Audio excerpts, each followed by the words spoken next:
نہیں ہے. گاڑی تو آپ کے پاس ہے, گاڑیاں تو دو ہیں. نہیں, وہ اب میری نہیں ہے, میں میڈم دے چکا ہوں, میں واپس نہیں. لیکن وہ استعمال نہیں کرنے دیتے نا, بالکل استعمال نہیں کرنے دے رہے. اپنے وہ یہی کہ میں نے 9 بجے جانا ہے اپنے کام پہ, دوسرا بیٹا کہتا ہے 10 بجے میں نے جانا ہے, تو وہ ان کو وہ ٹائم نہیں دیتے. وہ بزی ہیں, ٹھیک ہے. بالکل. تو میں ایک دن باہر نکلا ہوں مین روڈ پہ, رکشے کے لیے کھڑا تھا. میں نے رکشے کو ہاتھ دیا, رکشہ نہیں کھڑا ہوا. 2 اسٹوڈنٹ جا رہے تھے, جوان لڑکے. تو اس نے کہا اوے علی اجاز, میں سن رہا ہوں. وہ کہتا ہو رکشے نو ہاتھ دیتا سوچ کھلوتا نہیں, چل انو رکشہ لیا دئیے. دوسرا کہندا وہ چھڈ پرے, ایکٹراں دا اخیر بڑا برا ہوندا ہے, بہت برا ہوندا ہے. یہ ٹھیک ہے, آپ لب لے گا. آپ یقین کیجئے کہ میں دیوار کی طرح منہ کر کے وہ روتا رہا. مجھے سمجھ میں نہیں آتا کہ یہ چیز بس وہ یہ ان کے گھر کی جو ان کی وائف کا مسئلہ ہے وہ بہت عجیب سا ہے. اتنا برا بات یہ ہے قمر صاحب, میاں بیوی کے اختلافات ہو جاتے ہیں اور ہوئے ہوں گے جوانی میں, لیکن سوچ یہی آتی ہے کہ پروردگار تو شہنشاہی کیوں دکھاتا ہے جب پھر فقیری دینی ہوتی. ایک وہ وقت تھا کہ 20 گاڑیاں لی اجاز کے گھر کے باہر کھڑی ہوتی تھی, شوٹنگ والے آتے تھے, مصروف ہوتا تھا, اور ہر سال 0 مائلج کرولا لیتا تھا اور سفر کرتا تھا, انجوائے کرتا تھا, کام کرتا تھا, اور عزت بھی ہوتی تھی.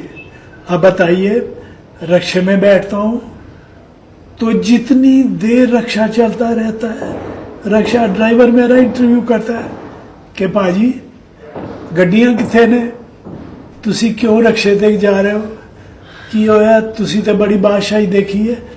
آپ یقین کیجئے پھر میں جتنا سفر ہوتا ہے کینٹ تک جاؤں تو رستے میں روتا ہی جاتا ہوں کہ یا اللہ مجھے اس تانوں سے بچا لے میرے پروردگار. ایک دفعہ پھر بادشاہی دے دے, پھر میں غلطیاں نہیں کروں گا جو مجھ سے ہوئی, میں غلطیاں نہیں کروں گا. میں میڈم سید گیلانی ہوں اور بزرگوں کی اولاد ہوں, اور جب مجھے یہ دکھ ہوتا ہے تو میں دل میں یہ پڑھتا رہتا ہوں کہ ان اللہ مع الصابرین, میرے پروردگار مجھے اتنا صبر دے دے کہ میں باقی زندگی امتحان سمجھ کے گزار دوں.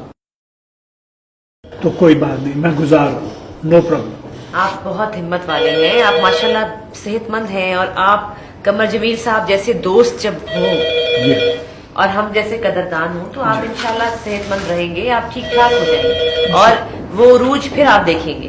ابھی کچھ نہیں ہوا, آپ صحت مند ہیں, سب سے بڑی بات. انشاءاللہ. اور آپ کے پاس تو اتنا بڑا ٹیلنٹ ہے, آپ کو کیا فکر کی ضرورت ہے, آپ کے ہاتھ میں ہے, جب چاہیں آپ اس کو کیش کر لیں. جب یہ اسٹیج پہ جاتے ہیں ماشاءاللہ اتنا استقبال ہوتا ہے, اتنے لوگ آتے ہیں, اور میں نے آرمی کے شوز میں جاتے ہیں. میں کتنی دور سے آئی ہوں, میں اتنی دور سے آئی ہوں, اور بہت محبت سے آئی ہوں. میں نے بہت کوشش کی ان کو ڈھونڈنے کی, اور لوگوں سے پوچھا, کیونکہ میں جب باہر تھی تو میں نے اخبار میں خبر پڑھی تھی آج سے 3-4 سال پہلے آپ کی بیماری کی, تو یقین مانیے دل دہل گیا تھا, کیونکہ آپ لوگوں سے محبت ہے. وہ بہت بڑا امتحان تھا میڈم. آپ یقین کیجئے کہ اس بیماری میں مجھے ایک چیز عیاں ہوئی. میرے بڑے کہتے تھے کہ خدا یہاں ہے, اللہ یہاں ہے, پکار کے دیکھو تو وہ تمہاری مدد کرتا ہے. جب مجھے پتا چلا کہ نماز میں شفا ہے, آپ یقین کیجئے کہ بے سود ایک مٹی کا تودا, فالج کا مریض پڑا ہوا ہے اور عصر کی اذان ہو رہی ہے, بخدا میں صحیح کہہ رہا ہوں, میں جو کہہ رہا ہوں. تو میں نے سر اٹھا کے دیکھا اوپر کہ اللہ مجھے ہمت دے دے.